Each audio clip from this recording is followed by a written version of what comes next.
Всем привет! Ну вот пришло время и разобрать стиральную машинку LG. Надо поменять подшипники.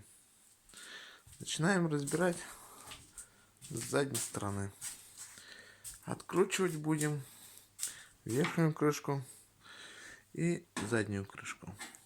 Все, как откручу, продолжу видео. Продолжаю свое видео. Смотрим.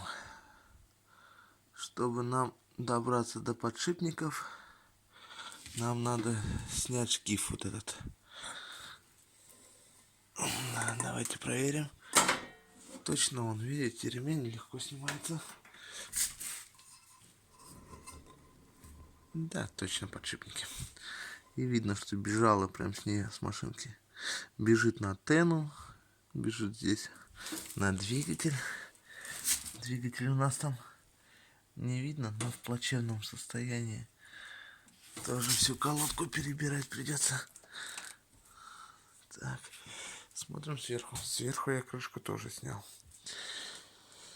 Сверху нам надо снять противовес, чтобы нам машинку было легче разбирать.